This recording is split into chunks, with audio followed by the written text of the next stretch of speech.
Ladies and gentlemen, boys and girls, I still have my purse in my hand. Hi, and thank you for coming to the guy. I'm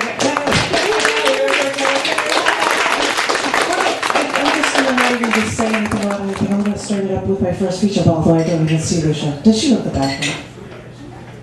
All right, then I'm going to ask. And she was like, yeah, I'll go up. Are you ready for a feature, my darling? No, Lucia's right here. No, where did Lucia go? She's right here. She's right here. Sorry, I'm like, I can't see because the light's in my face. I'm going straight into features. We've got 3 this evening, so we've got 2, one right after another at the beginning of the night. Ladies and gentlemen, please give it up for Lucia Blinn.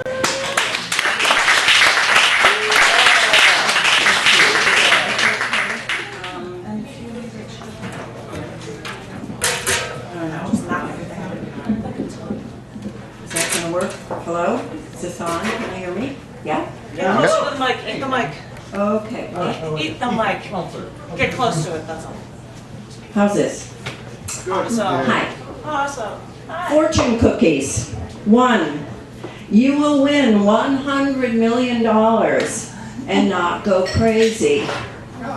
2. You will live to 100 in impeccable health. 3. Why do you believe everything you read?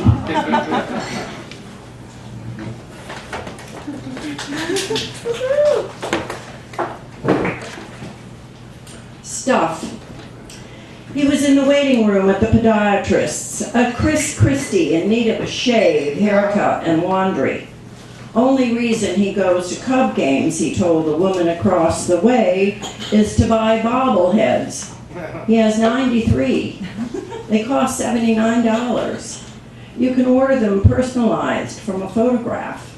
He used to collect Beanie Babies. The woman collects swizzle sticks. She has hundreds. At yard sales, PD buys golf clubs, has 1,000 in his basement, doesn't play. At yard sales, Gracie buys bowls, quilts, native art, Roseville pottery, lamps, rugs, dishes, mugs. By definition, they haven't reached the hoarder stage. Still, their stuff holds them hostage, pins them to the planet. Didn't I once collect matchbooks from restaurants around the world? So many collectors, so much landfill. Predictions 2024. Once upon a fantasy decade, Hillary, having cleaned the house, mended fences, and midwifed amnesty between Israel and sundry states, is hosting a gala for the sorority party. The smart, savvy Congress of Sisters, 70 senators, 300 representatives, working together calmly, intelligently, productively with a single agenda: fix U.S. now. Over there, chatting with Sandra Day and Olympia Snow are the Supremes, who have flipped the ratio. The chamber now numbers 6 women, 3 men. Gail Collins by a landslide as Madam President. Newly minted VP Chelsea and daughters have moved into Blair House. Meryl Streep sings at the inauguration, "Our country, 'tis of thee." In other news, Ted Cruz is selling used cars. Rand Paul Ryan, still inflicting pain, is a dentist. The world has forgotten how to have a war, a Newtown, a Katrina, 9/11. Smoking is gone. Fred Astaire is back. Bloomberg took out the NRA. Bill Gates solved education. Al Gore, global warming. The Kochs, cured of politics, have conquered cancer, Alzheimer's, and alcoholism. Buffett has fixed everything else. Muzak pipes out Mozart. You can hear your companion in a restaurant. Your child can walk her terrier in the park in the dark because, once again, safe just means a place to stash your cash. The Cubs won the World Series. Almost. And Sasha is drafting Malia's 2032 platform, which is, oh yes, peace on earth, goodwill to women.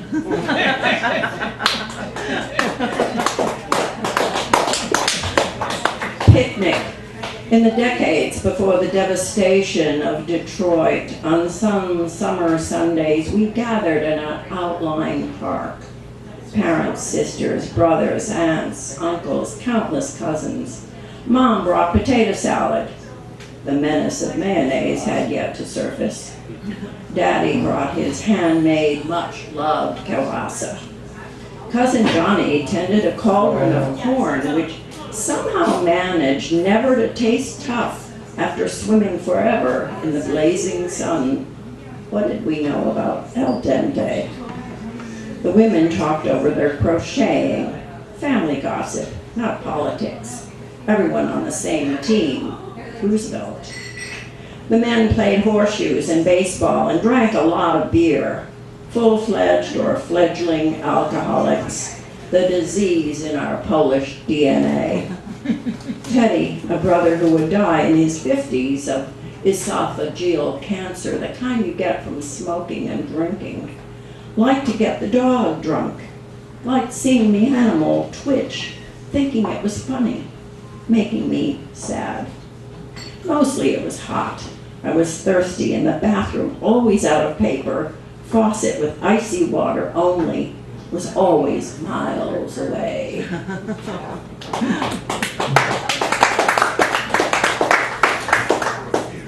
Still happy I'm dead? I didn't make that up.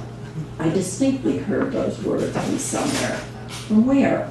As I moaned over a romance I'd invested every scintilla of emotional worth into, only to have it go smash. How could it not? Given that beneath his thrilling poetry and so-so cookery and white-hot sex slithered a duplicitous snake. Not that I pined for the return of the spouse who had loved me, warts and all, including an inability to reciprocate that love. And not that he could return. Even you can't bring him back, a friend sassed. Dating in the senior lane has little going for it, not the least a nurse's badge for the incipient infirm.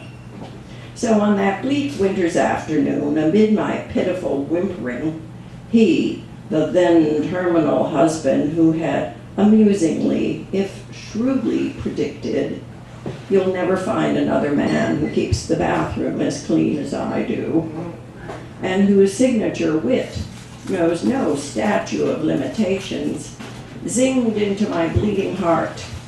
Still happy I'm dead. The solution. Shakespeare said the first thing is, we kill all the lawyers. Blinn said that's taken out of context. I say we fire the priests, defrock the college of scarlet cardinals and all-mitered bishops. Armani refashions their opulent robes for the homeless. Calatrava reconfigures the Vatican into low-income housing. We Robin Hood proceeds from the stash of gold and jewels to the needy and deplete the ranks of the holier than who, exactly, who pray, not prey on our children. Is there a deep enough rung of hell for these sanctimonious hypocrites? A Woody Allen character said that if Jesus were to come back and see what's happening in his name, he wouldn't stop throwing up.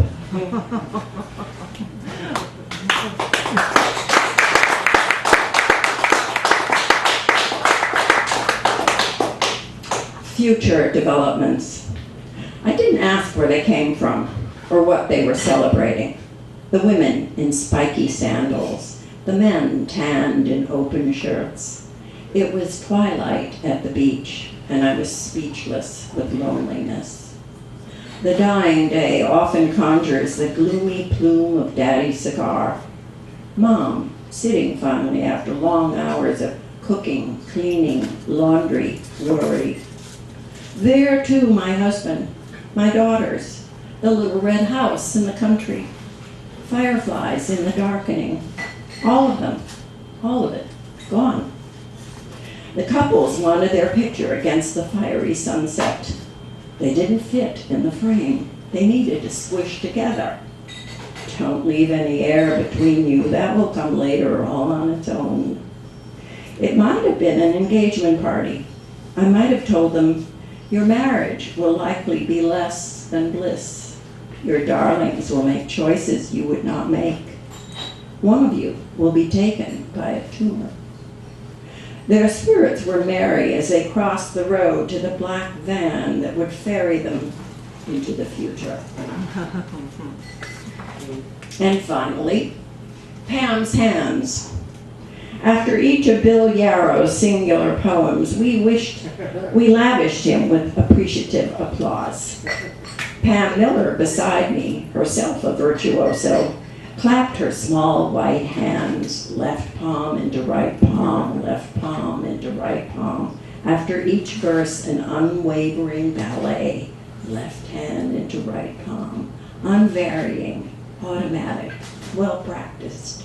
So unlike my own erratic claps, so like me, still trying out styles, sometimes left into right, sometimes right into left, sometimes straight up in homage of Michelle's elegant hands applauding her husband. You'd think by now I could at least figure out clapping. Is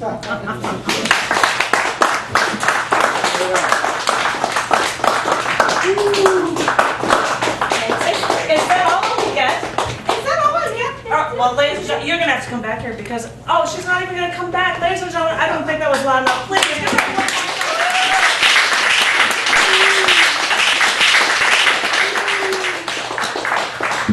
Cherry's written session, I'm sorry that I'm so tired. But now I'm going to go straight into the, are you ready, my darling? Yes. All right. I was so unexpected. I wasn't expecting this one, but please, we've got a double woman-packed evening, so please give it up for Debroah Rosen. Come on up, my darling.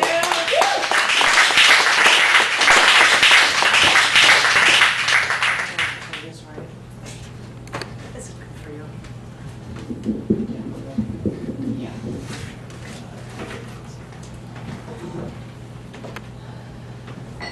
I'm excited to be here, and I'm going to start with the last poem, which is called To Finish. Finished for me is the finest word. Choices, decisions, mistakes made and done. Something has been boundaried. I can hold a piece of time that will not fade. My puny mind that cannot tolerate a moment's chaos within a larger plan longs to immobilize, to fence and gate, petrify process, and call it peace at last. But if from the flowering crabapple tree no petal ever fell, no footprint marred the sand or snow, would I savor pure ecstasy, find strength to guard the perfect sound and smell, or would I long for the grace of a child's unpracticed song?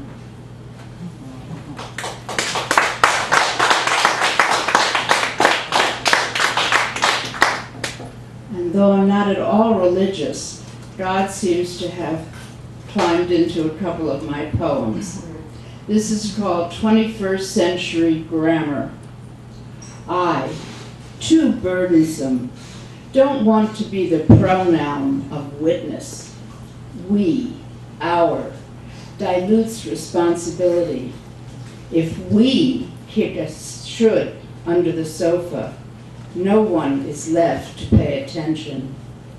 We can minimize, laugh off, our circle around soft cushion.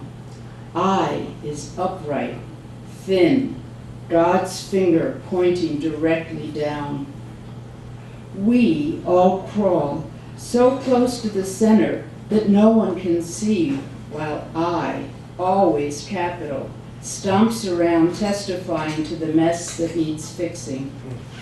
Crowded so snug, we can barely hear God, speaking to the upright we had been. And this is called Wasn't God Bored? Why make humans all alike? 2 arms, 2 legs, forge Adam out of clay and write fini. Were we in charge, would there not be a tail on some, a hand upon the head, a pocket in the thigh? Perhaps God scooped a random round of red clay, squeezed Adam out, then, distracted by all the whirling worlds, kept creating creatures millions per millennium, Adam long forgotten.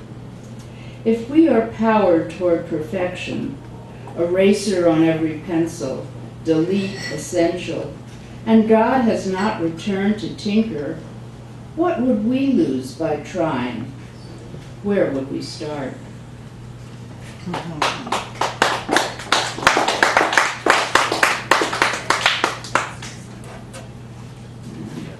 Just a few more. Peace has few words. Thesaurus fills pages with words for weapons and combatants. Peace has few words, defined largely as an absence of war, and a pacifist as a lover or dove. Few words are needed if, as a history book claims, over the centuries there were only 19 years without a war somewhere in the world.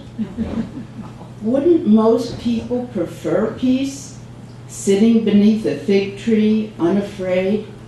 But the majority, it seems, prefer building bigger bombs.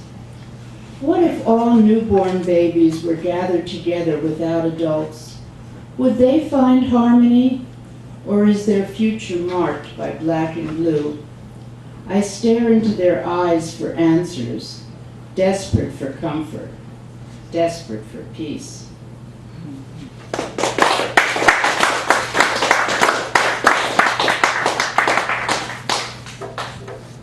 This is called At the Dressmaker's.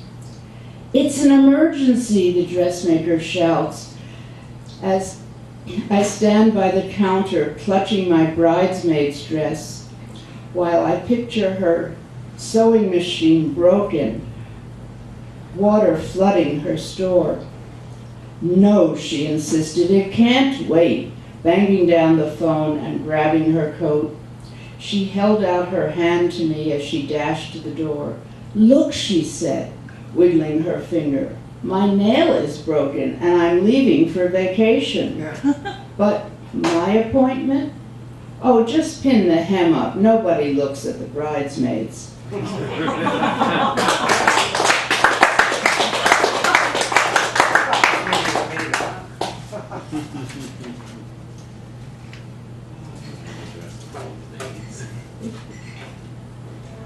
This is called Ant.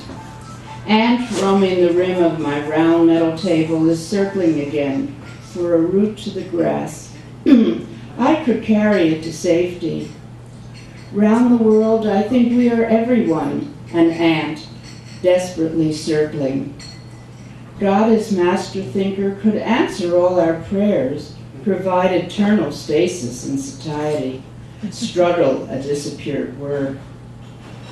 I lift Ant, place it on the ground by a small flower, certain it is happy to forfeit adventure and challenge for safety and food. And I contemplate my choices, roots or wings.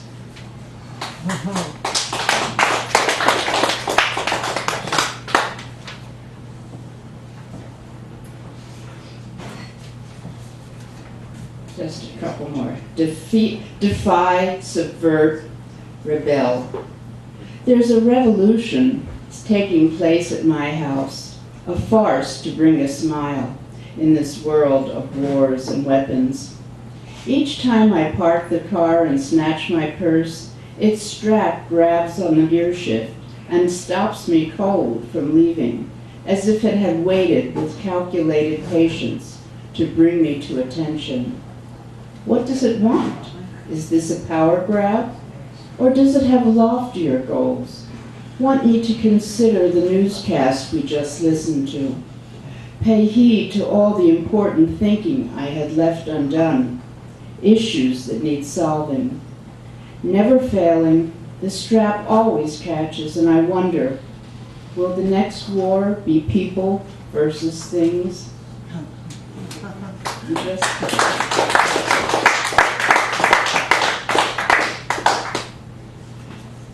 And I'll leave you on a very happy note. It's called Even Then. Even when the sun is shining and your bills are paid and you have not lost anything, all your clothes are clean and your children happy, even when you are feeling fine, have said nothing stupid, your gas tank is full, no bones are broken, it will never be smooth.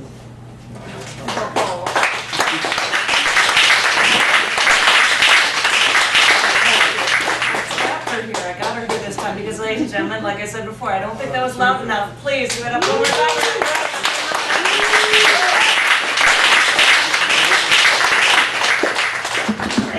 Thank you. And now we actually get to the beginning of the open mic, and I kind of said it before, but ladies and gentlemen, boys and girls, thank you so much for coming out to the Cafe Gallery right here. You just heard 2 great features, and guess what? You got one more. You got Don Hargraves coming just a little bit later on. Give it up to Don in advance. And this is why I've got this handy-dandy little bag here, because I want you to put your life savings or anything you can into it, because we're going to split this 3 ways, and what is that nonsense about? But I'm going to pass this along I'll figure that out. But I was going to read one poem, and I don't know how fond I see you. Yeah, and everybody's waving. I want to make sure I've got everybody in there. Do you want to just sit on that table? Yeah, instead of holding it. I just see him working. Like, what do I do? Because I was going to read one poem from the most recent issue of CC&D magazine, which is the 22-year anniversary issue.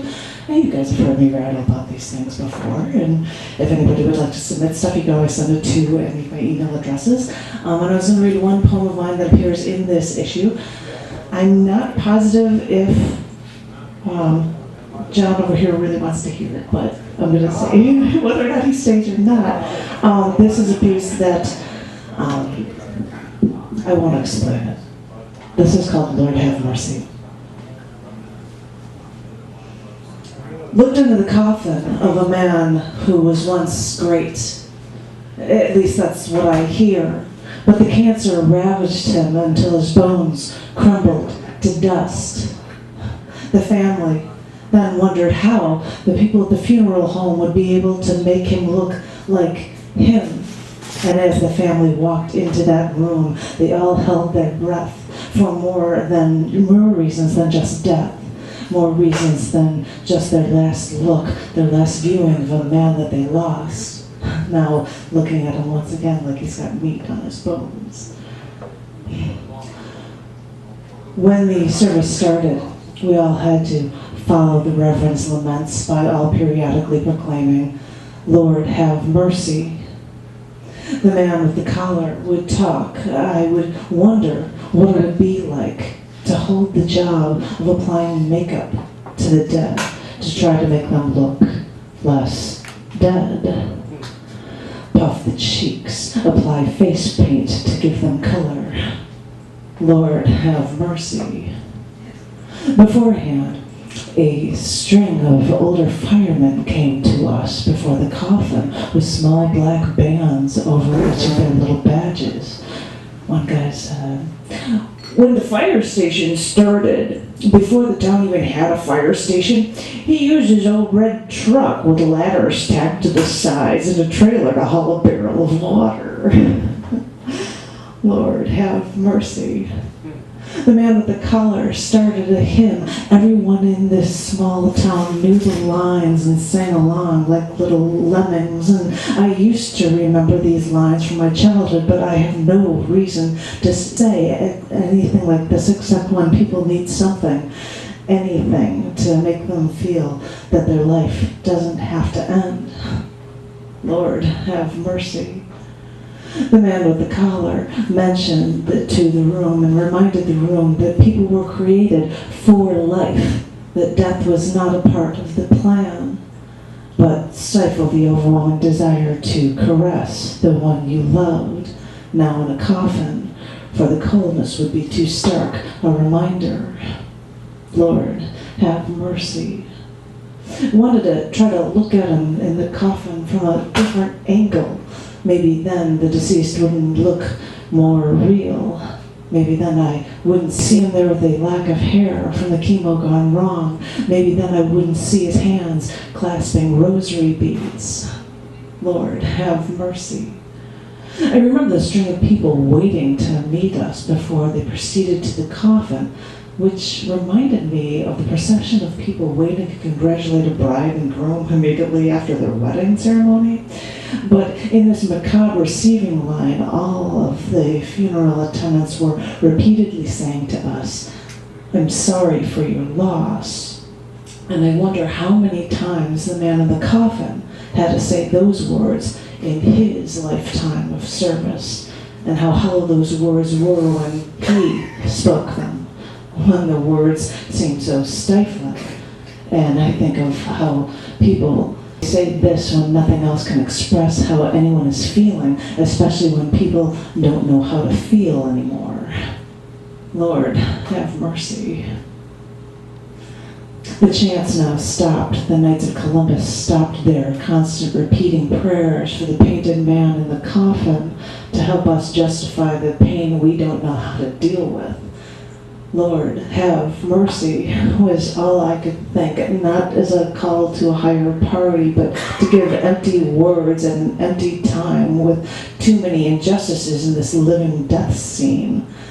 We're all players in this charade, making up death in a way that we want to believe is not ghoulish, so that we can keep telling ourselves, unless we choose to ignore the macabre while unsettled lives are still around us.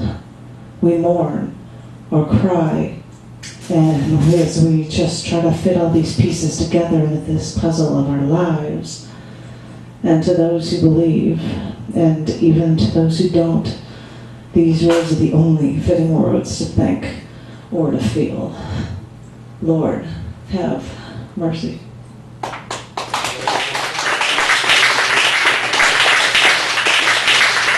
That was far too sad. And I was thinking, I can look at the other things about issues of CCD, and I'm like, every poem I've got in these things relate to death. Someone's death, somehow, somewhere. And like, whatever I'm going to have is going to be a death poem. But the first thing I'm going to do is call my first over my girl, Joffrey. You know it's always you, my darling. So please, ladies and gentlemen, give it up for Joffrey Stewart. There's a seat here. Ugh. So that it is not going to go away.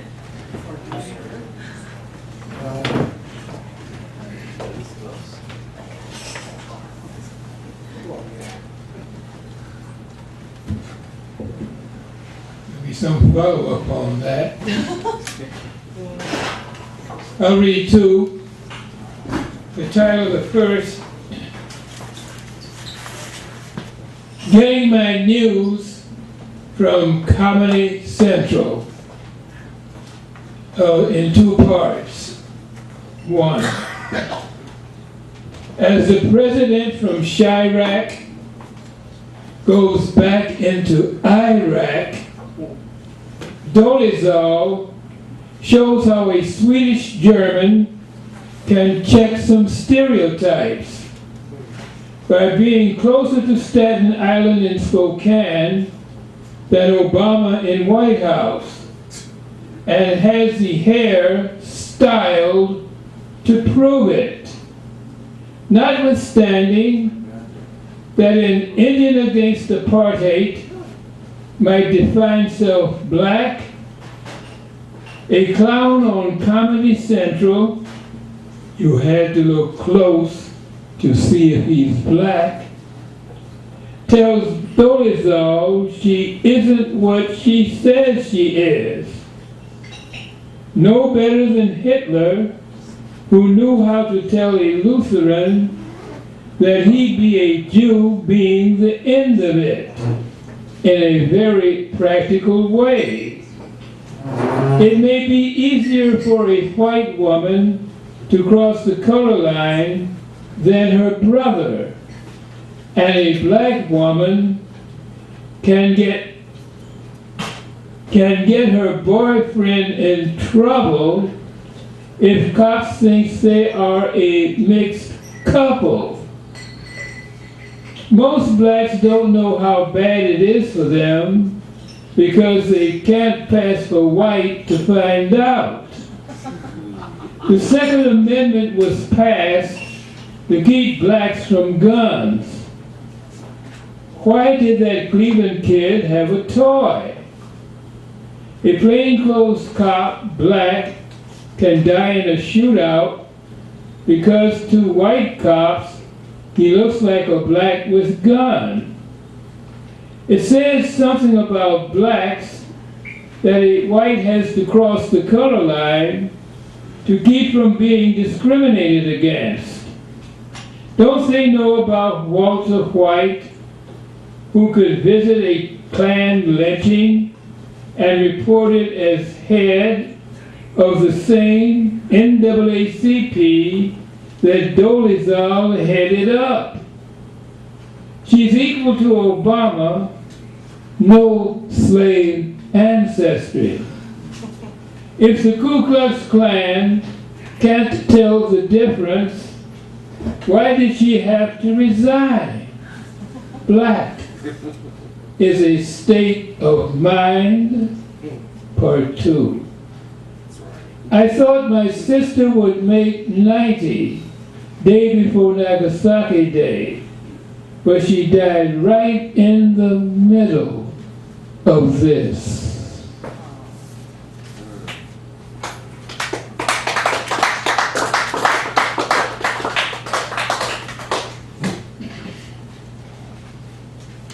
Title, So Much Rain in June. In the Juneteenth days, betwixt Flag Day and Ramadan, days before Father's Day, still spring, a niece by the same name asked what was my just finished lines, an apologia for Dolezal, lines to be read at funeral for my sister, 2 or 3 days departed, getting these lines started to an unknown end.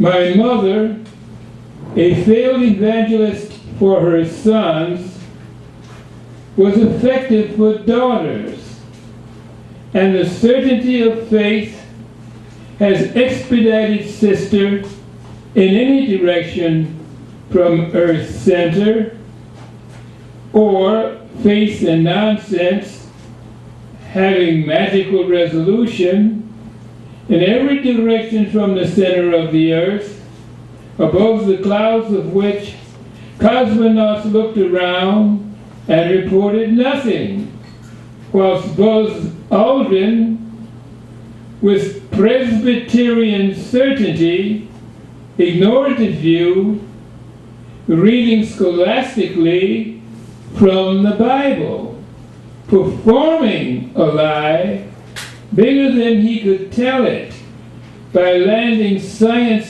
fiction-wise on the sound stage of Copernicus Military Film Studios, Mercury, Nevada. C-spanning at Prentice Row, I asked an English teacher to telescope the Sea of Tranquility for that flag my faith tells me is not there. You can check me out. But this is about Cecilia Muse Stewart Willis Statica Short, who by telling me she was under the weather, still raining on the long bygone ice of the parading Blackhawks, raining like I had never noticed for June, was telling me, I now believe, that she sensed the end.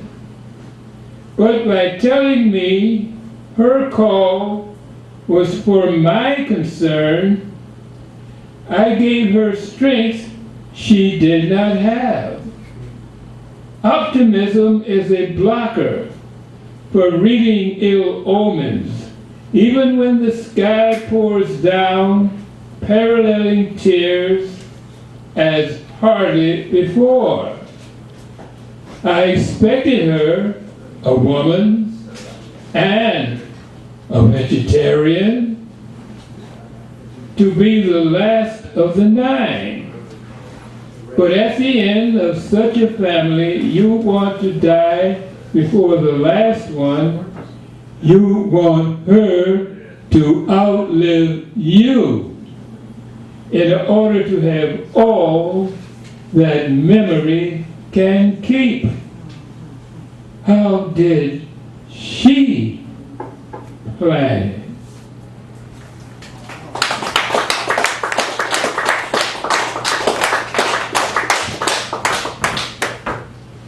Very cool. I'm going to say, and I think the man knows it, that Jerry Pendergast is going to be the next one up, but I'm going to say the list really quick so that you guys have an idea, just so I'm not going around like an idiot. Jerry Pendergast is number 2. We've got Bill Yarrow as number 3, and I'm trying to take back the asshole status that number 4 spot's gotten from some people in Chicago. Like, Clean up, Heather. because I want to give it to my awesome sidekick, Bob Rashko. Then we'll have Jason yeah, I've got the right list. Then I've got Jason Noah, then I've got Dan Cleary, then I've got Bob Lawrence, then I've got Jerry Reynolds, then I've got Eric Eston, and if I've forgotten anybody, see this stupid old list? I'm trying to write crap down. You can always say, hey, maybe you can get the name of a list or something. And now I'm going to stop talking so fast. Ladies and gentlemen, please give it up for Jerry Pendergast. Jerry, everybody!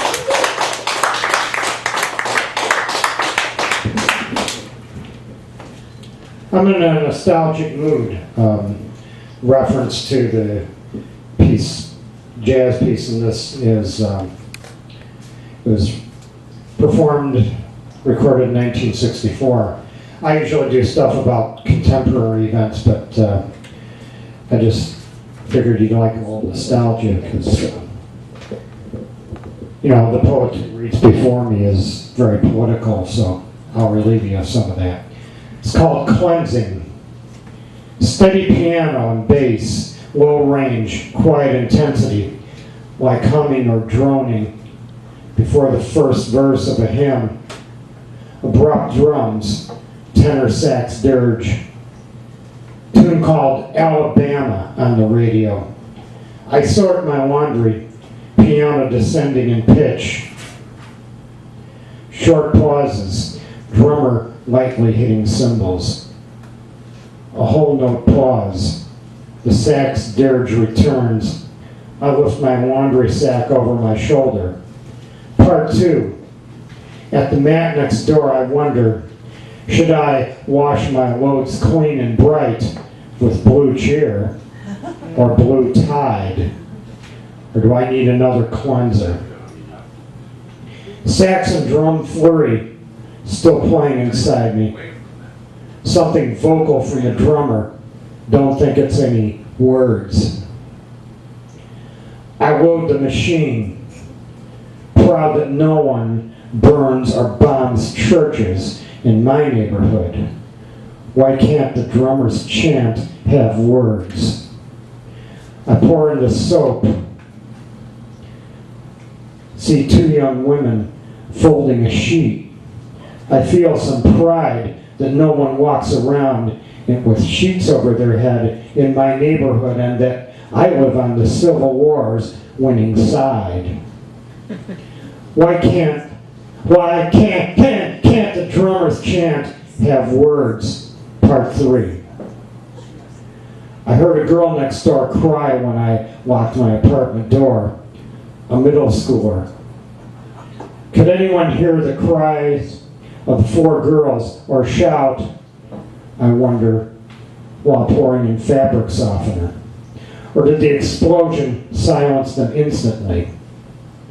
Dr. King said they had something to say to us all. Were there any words, I wonder, stuck in the chest or throat of friends or family? Part 4.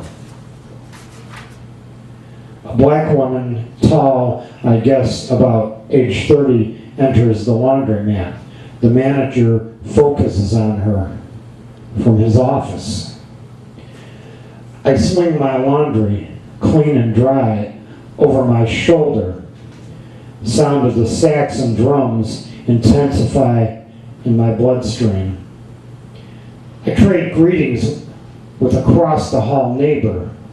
He turns, opens detergent. I push door. I tell myself it's good to live close to a laundromat and that no church explodes or burns in my neighborhood.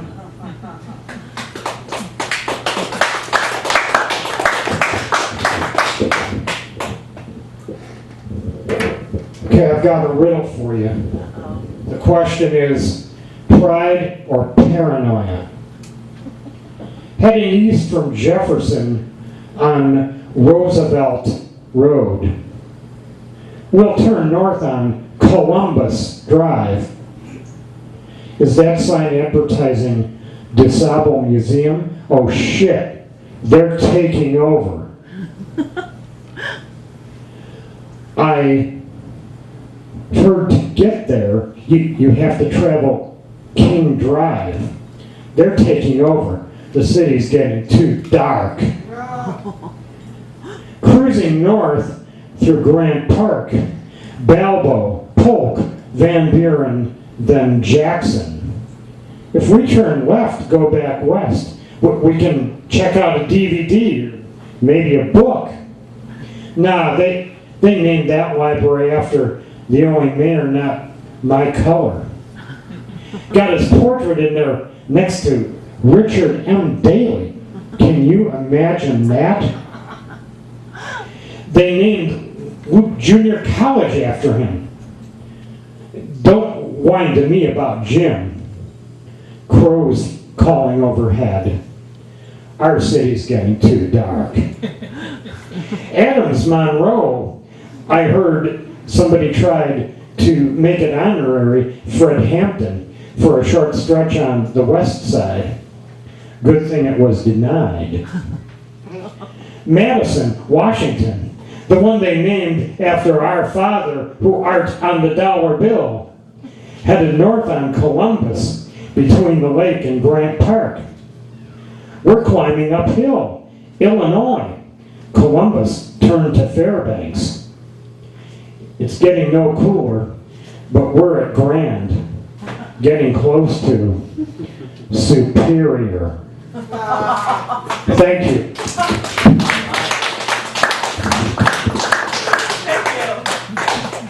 You know, I feel bad. I was going to be taking a picture of a free open mic when I forgot to take a picture of Jerry because I'm an idiot. But it's not my camera and I didn't even think about it. But never mind. I'm just going to shut up because I'm looking forward to hearing the next open micer. Ladies and gentlemen, please give it up for Bill Bureau. Oh, bet there are some of your things in the issues. You seem to do that. I think you might be right. Because I think I've got you there all year because you had all this stuff from your last feature. Just all over the place tonight. This is called Antigone d'État. I'm that age, I guess. People keep asking me what I want for my funeral. I don't give a shit. Let the dogs lick my bones. Throw my ashes out the window. If I die in autumn, rake the orange leaves over my arms. Sure, put my clavicle on your mantle. Feel free to laminate my lungs. Toss my heart off the dock. Use me if you run out of dark molasses or caulk. Make origami, or a caftan, or wicker furniture, or a Reiku pot of me. Tan my hide. Feed me to rabid macaques.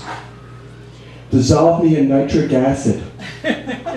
Water the garden of my face. Give Achilles free rein to drag me through the mud. Don't feel guilty, I'm okay. Really. I Priam absolve you. So they asked his wife and daughters and sons what they wanted for their father, and they said, "Bury the bastard. Serves him right for being glib."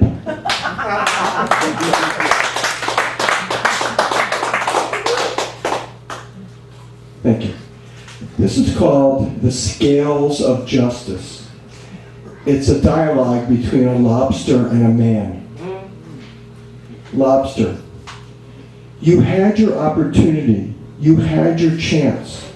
Man, yes, I ought to have done better. Lobster, you were given instructions. You knew what you had to do. Man, yes, I knew. I just couldn't do it. Lobster, then you accept your sentence? Man, how can I not? I wrote it. Lobster, you are sentenced to tentacles. Man, the ties that bind. Lobster, you are condemned to be flailed by fins.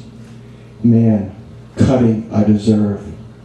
Lobster, you have been enrolled in Introduction to Gullets. Man, of course, I was a devourer. Lobster, you will come back as an eel. Man, a life of condign slime. Lobster, is there anything you wish to say? Man, I still don't get what you mean by character is bait.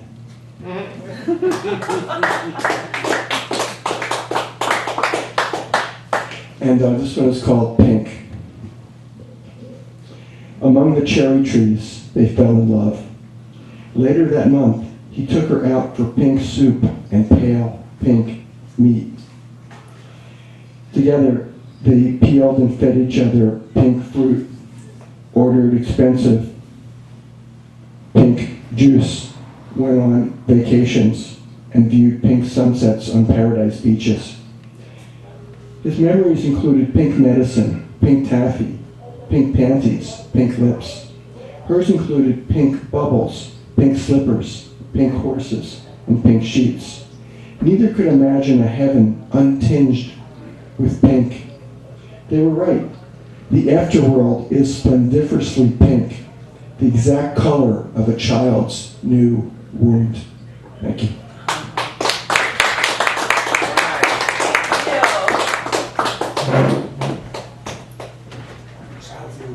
And I felt so bad because I said I didn't get to take a picture because it's John's camera or whatever, and I just forgot. And so Bill goes up there, and John just goes at the camera and goes and snaps a shot. He said, "Now I can work on my phone." You're not going to take pictures of me. But anyway, thank you very much, Bill. Before I call up my wonderful, unique, awesome, groovy, nifty sidekick, Bob Brasco, I should tell you something about stars because I get books out every once in a while. And this is a bunch of pieces about Anna Eastman, and they are reviews and very short pieces that talk about her life and her writing as well. And I just thought it was really cool because it's reviewing Anna Eastman. There's a bunch of essays on this. I just wanted to share it because I think it's cool. And I also should say, for some of you who know and who don't know, because of job changes, if you don't know, John and I will be moving at some point this year to Austin, Texas. Which it makes me very sad because I really, really like Chicago and I really, really like you guys. I was just thinking, who is gonna, I mean, Bob starts off with, but it used to be like this team thing, or I need some sort of like big-headed freak or whatever, this would steer her. And I'm like, I want to be able to make sure that somebody's gonna take the reins of this thing. And on my birthday Monday, Dave Getchik came to me and he said, "It's confirmed I can do this." So Dave Getchik is going to be the man that's going to be taking over this open mic. Who's awesome. So he's totally awesome. I have no idea what's going to happen with the open mic. If I go to another day or if I change, I have no idea. I know nothing. But Dave is awesome and you'd like him. And my sidekick here loves him too. So please, ladies and gentlemen, give it up for the Bobster himself, Bob Brasco. Come on, and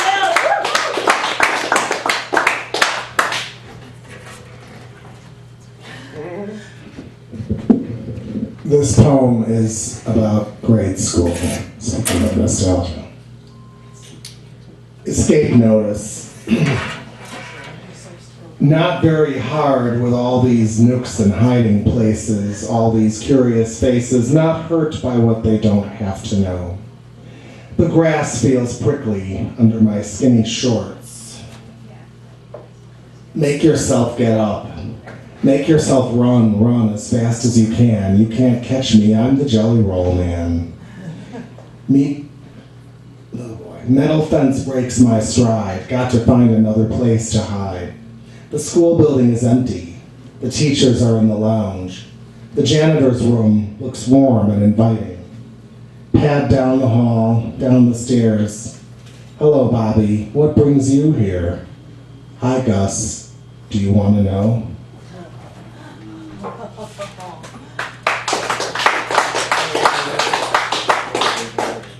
We want to know.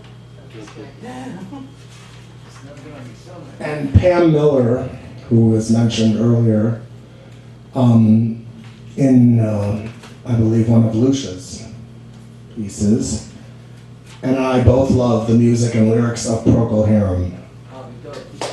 So, this is the Guide to Miserable Euphoria and Euphoric Misery, a compendium of Procol Harum lyrics by Bob Rashkow, dedicated to Pam Miller.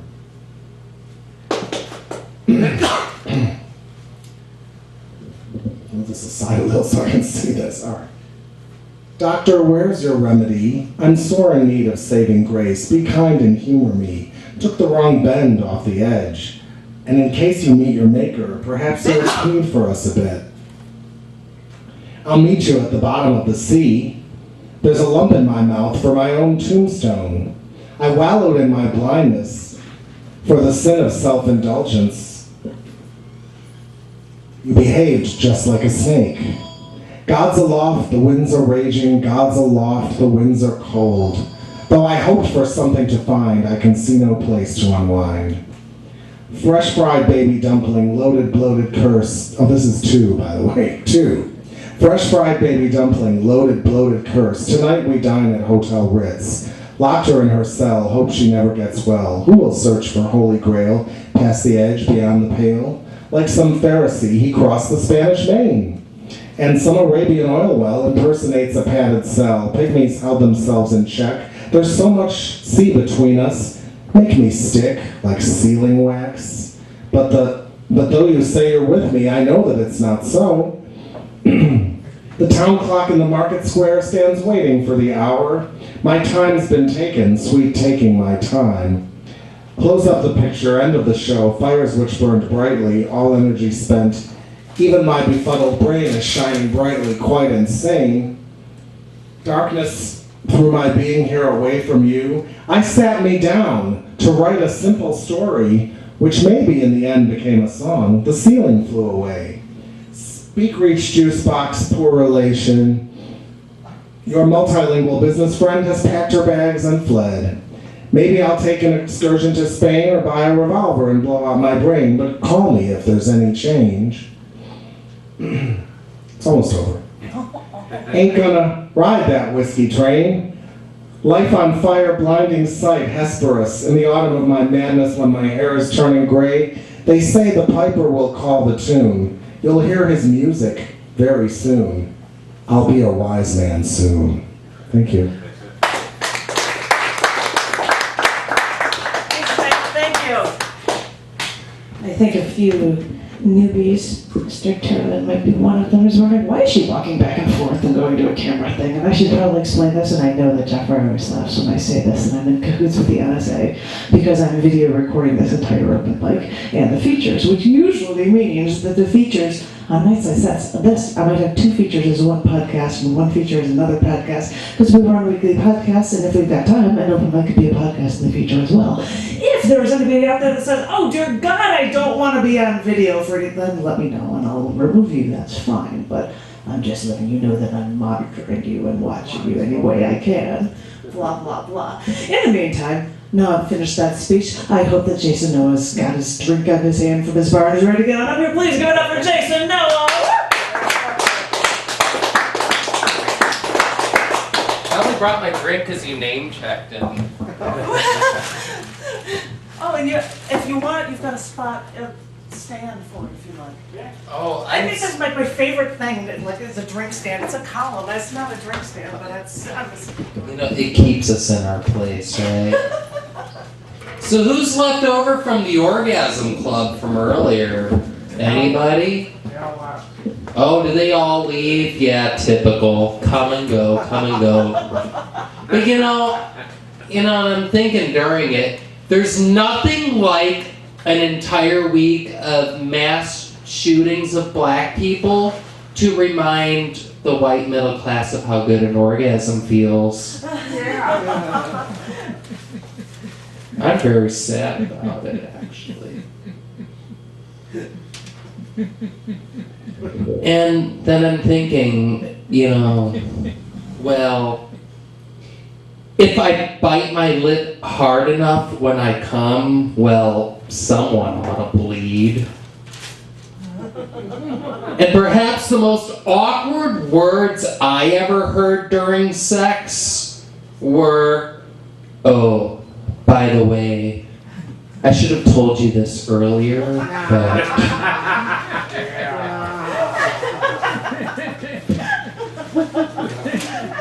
Yeah. Oh, splendid spoils, bill ignored, electronic scuffle, shoulder blades, poster shuffle.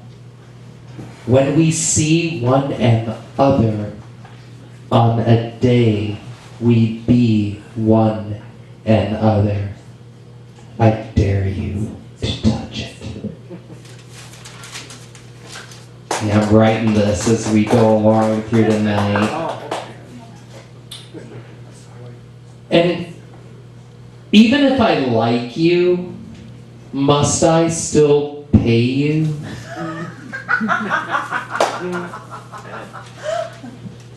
Extreme pair renting. If I don't offend any one of you, what the fuck am I doing here in the first place? Because don't we all want to be tainted, entertained, tainted, ed. If it means anything to you, prepare thy boots. Our leaders chant, let them kill one another and themselves will work it out. If you fear your God, you're probably worshiping your enemy. And it hurts me to say yes, even less than one word could hurt you. Ever meet someone you fear will chase you? Ever meet someone you fear you will want to chase you into a ne'er-do-well storage facility? Thank you, Gallery Cabaret.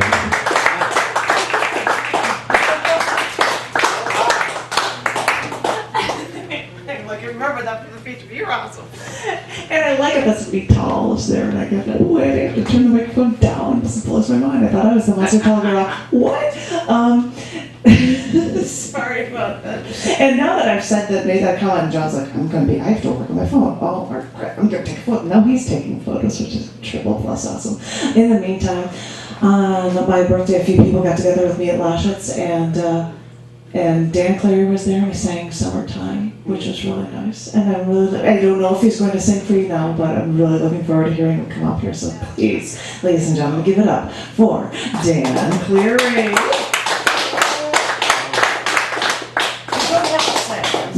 Just silly talking, that's all. See, now you've got, it's a beer stain. It's perfect. Beer stain. Right, I've got two poems. One is called June.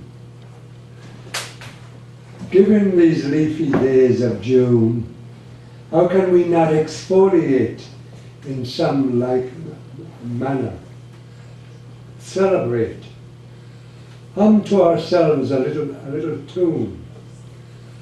Perform a little dance in turn.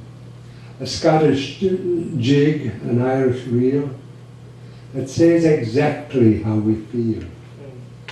How incandescently we burn, confronted with these clear browed days, from break of dawn to shut of eve, making it easy to believe the healing power of the sun's rays.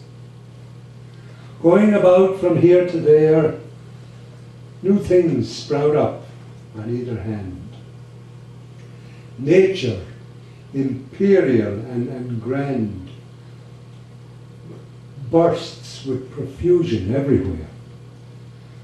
A group of young girls on their toes cackle about among themselves, mirth on their minds, and little else, except for coloured feathered boas they drape about their necks and arms,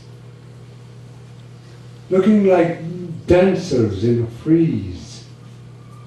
They move with gracefulness and ease, and strangely now this old heart mourns.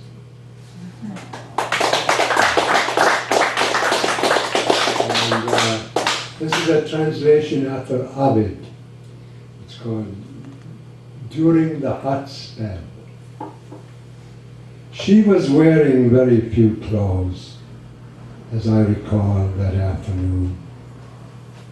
Is that not how the story goes? I had lain back in full repose. It was the latter part of June. She was wearing very few clothes and crept in softly on her toes, being well shaded from the sun. Is that not how the story goes? I reached for her and pulled her close. Her flimsy gown was soon undone. She was wearing very few clothes. I kissed her lips, her cheeks, her nose, her breasts, then ventured further down. Is that not how the story goes? The day flared out in gold and rose. Jove, send me such another soon. She was wearing very few clothes. Is that not how the story goes?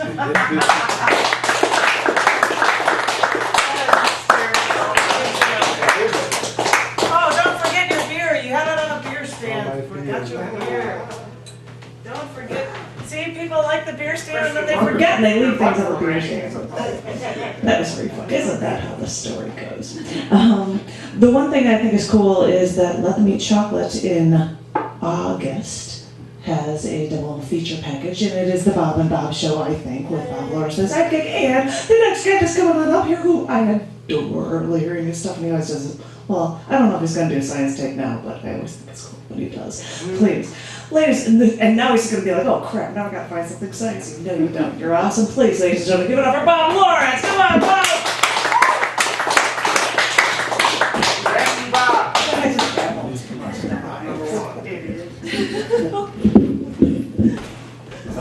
This is called Changing to the Brown Line at Belmont. You are fatigued. It's pouring. You didn't bring an umbrella. And the sign above the L platform transmits bad news. 9 long minutes until the next Brown Line train. Don't waste this time in a slew of despond. Meditate on a fact you recently heard. More melodies are possible than there are atoms in the universe. Now look around. Notice something you've never seen before. Across the tracks, the wall of the long 3-story brick building, every window, except for the glass block ones, has an air conditioner. The exact same model, flanked by the same solid brown panels, the antithesis of melodic variability. The AC units must have been installed by the landlord. The odds of 30 plus separate tenants buying the same model, removing the side curtains, installing their own identical side panels must be 1 out of the number of atoms in the universe. But wait a second, that's a hotel. Isn't it? There's no landlord. When a train arrives, dash in and grab a seat. Listen to the bland recorded voice. The next stop is Howard. Realize you have boarded the purple line. Its doors have closed and you face 50 minutes added to your commute. Find creepy the quiet of the passengers and the drab cloud-dulled background. Tree after tree, building after building, blurring by, pierced by an occasional streak of lightning. Avoid anger. Search for significance in your plight. Posit an analogy. Your intense observation is to your missing out on everyday cues, as is a Zen master's keen awareness of the present, is to his celibate loss of sexual gratification. Find this analogy imprecise at best. At Howard, switch to the purple line south, more quiet, more drab. At Belmont, be sure to board the brown line. Conclude that not every incident is a fable or parable. Understand the paradox of your conclusion.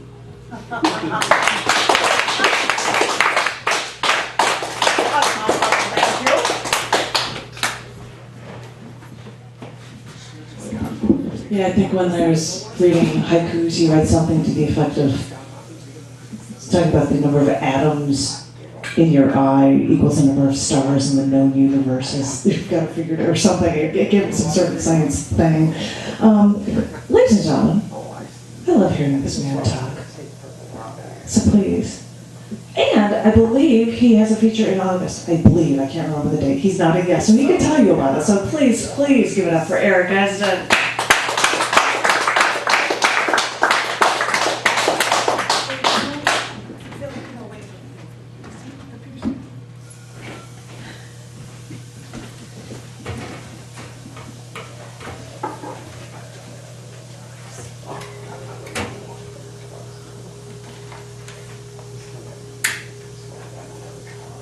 Actually, I didn't plan to read this poem today, but this is my lighter side of Chicago. It's not that dark, like a something. Chicago. There are about 2.5 million souls or more along the Lake Michigan shore, east or west of State Street, north or south of Madison Street along corridor. Living more or less peacefully, colors and races as rich as entire human array. They work, they create, they live their lives, cutting grass, planting or watering flowers, or spraying bullets. Most question it why. Having common love of life, the Chicago vibrating hearts, variety of music from rock to swing of blues, the beat of the drums or nails pierced through the plank on construction site. Love, indifference, or hopelessness, from the outbursts of happiness to sadness or broken heart. They do have all. They do think, they paint, they dance, they play guitars or compose songs on late hot summer nights. They live their lives immersed in the vital fiber of Chicago City, street and blocks. Thank you.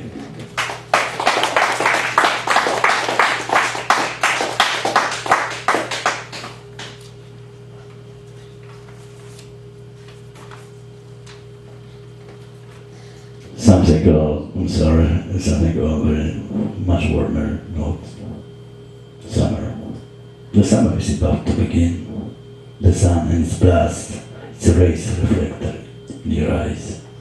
The rays of white horses, the waves of the sea, speeding to the shore, circling the lines, no way to be reached.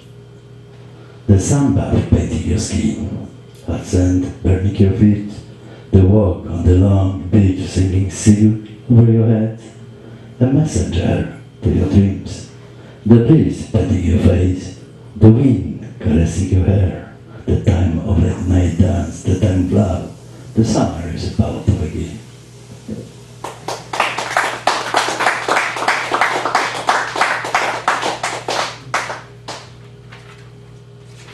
Gallery is the place I love the most in Chicago. And I made some poem about that. An orchid at the gallery yard. There is the place. This is no garden, nor an empty yard. There's an orchid on Oakley Street, concrete curb. She's the queen of my heart. Not Quixote, Dulcinea, beauty's eyes. I enrich you, sublimating my thoughts. Transforming windmills of battlefields to an enemy of human nature nights.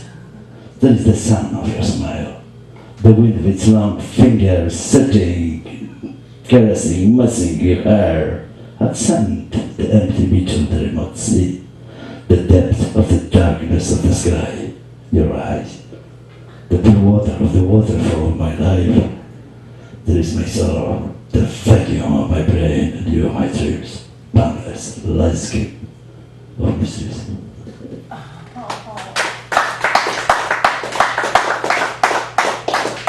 Number, you, being alive even though decided to be dead.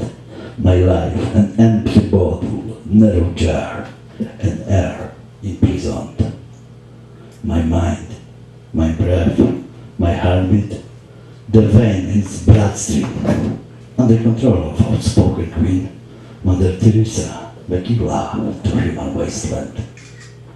Raging sand, attacking your eyes, the roaring wind of the uncontrolled deserts.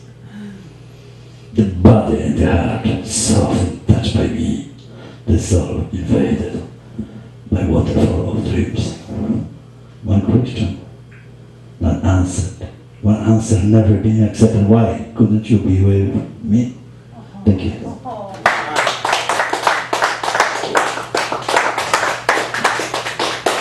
Very, very cool. Do you remember what day your feature is?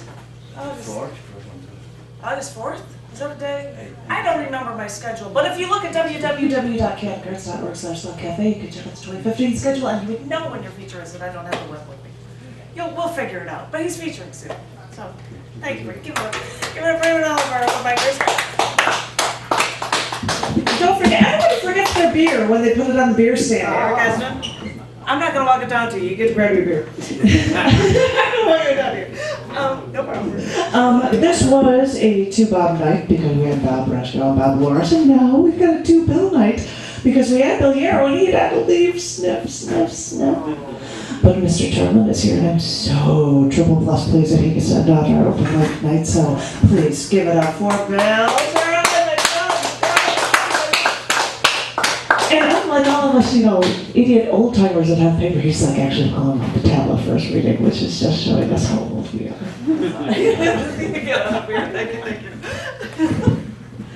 Thanks, yeah, my first time here. Yay! There's some beautiful people, beautiful energy. I have some character studies. First one called Veteran of Foreign Wars. Pete was clear in the virtue of patience. It was not the job of the revolutionary to make revolution. The duty of the vanguard was to build cadre. The revolution would come of its own. The system will collapse under the weight of its own contradictions. The crisis will come. The choice, as Rosa said, will be socialism or barbarism. It will be ready. Until then, let's have a pint. It was the second pint that made Pete brilliant. The dignity that comes with purpose and perspective met the twinkle of chaos that knew the passion of action. Before the Trotskyites set him right, Pete was a poet of the brick and the bottle. Paris 68, Portugal 74, the backside of any apologist for Maggie's austerity. After the third pint, if the arthritis wasn't too painful, Pete might amble to the closet. There in the back, he'd find the old rifle stock, let you hold it, offer to take you out back, and dream of a better world. Phantoms lined up against the wall.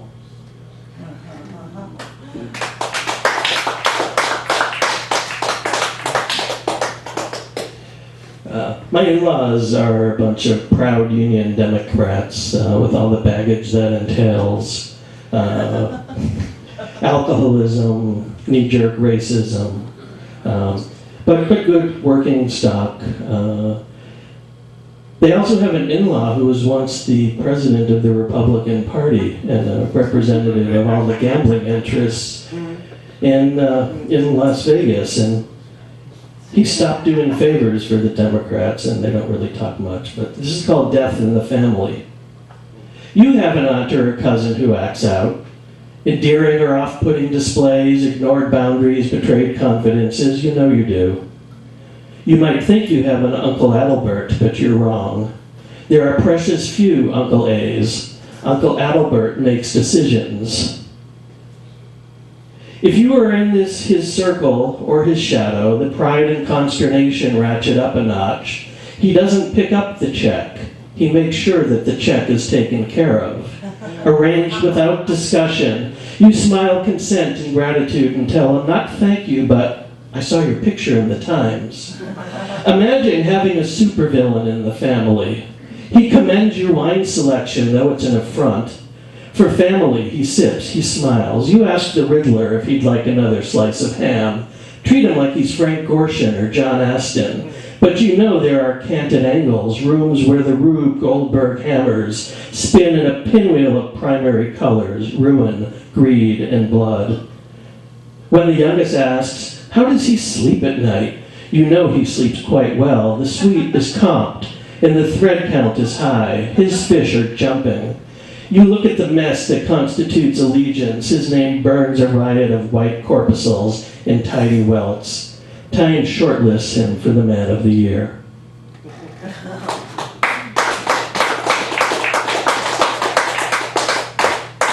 And I'm sick of writing stories, poems about stories in the news, because fuck the news, fuck this country,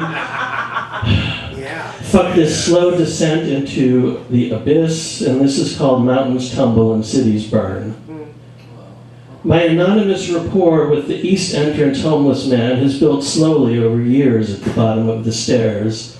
It began with eye contact, persistent presence played out politely, eventually a nod and a spoken greeting, somehow fist bumps, which are hard to take back, part of the routine now, tacked onto the fare.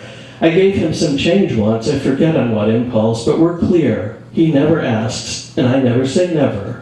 We both work, rain or shine. The world intrudes upon our stable circuit rarely. Today I watched the clock counting my missed trains, 5:30, 5:50, gone, but now there's no need to rush for the 6:45. I finish my timesheets and check the news. 3,000 dead in Nepal. Violence in Baltimore. I remember the glint of glassfalt 30 years ago, contemporary with my dreams of Himalayan pilgrimage. A piece of my youth gets twisted in the live streams. At 6:40, I'm the only one walking towards the metro station. He'll raise his knuckles, I'll give him a grudging contact. I think about the backdrop of his experience.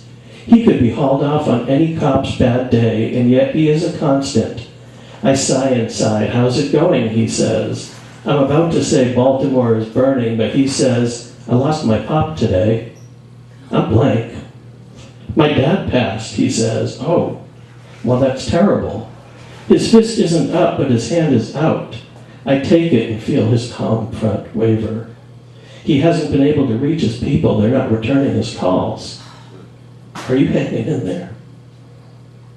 Well, I didn't know what to do, so I come out here and do what I usually do. Thank you.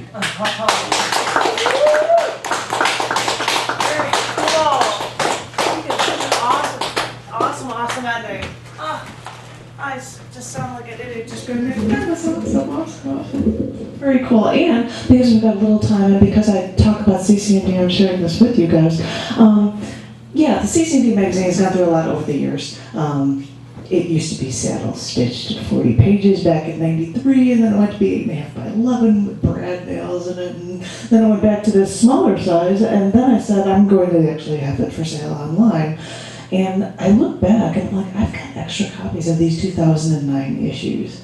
And I would offer, if anybody doesn't have one, I'll give you these a copy of the October one, which is a little book and not a little thing, but it's got a bunch of cool things in it, and I just thought I'd post something from one of these old issues and read that for you. And because I talked about a death theme, I would find a death theme of another poem of mine to end this one off from an old issue of CC&D. This is called My Dead Daughter.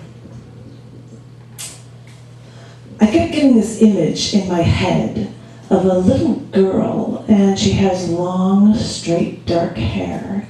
And she is quiet, and she comes to me and she asks me questions. And I'm working, but I try to turn around and answer her, and she sounds really, really intelligent. And I always want to treat her like she's really intelligent, so I answer her like she's an adult. And then I wonder if I'm not spending enough time with this little girl of mine. And so while I'm answering her question, I turn off my computer, and I turn around to her, and I continue to look at her. I make a point to make eye contact whenever I communicate with her. And I get up, and I start to walk with her to the library. And I finish answering her question, and when we get to the library, I ask her, is there anything else that she needs to know? Because I want to be the one to tell her the truth.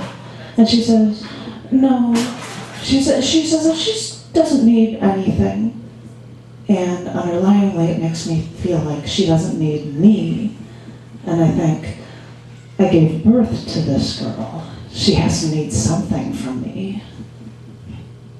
And maybe she's a smart girl, and maybe she's learned to do things on her own. Maybe she does all the things that I had to do in my life. And maybe she understands more than I ever did. But these are my memories. These are memories of something that's never happened. And will it ever? I always imagined a girl, maybe that's the maternal side of me, being a mom and knowing women, but I never knew who the father was. And I never got her name whenever I would have these memories. Maybe she never had one.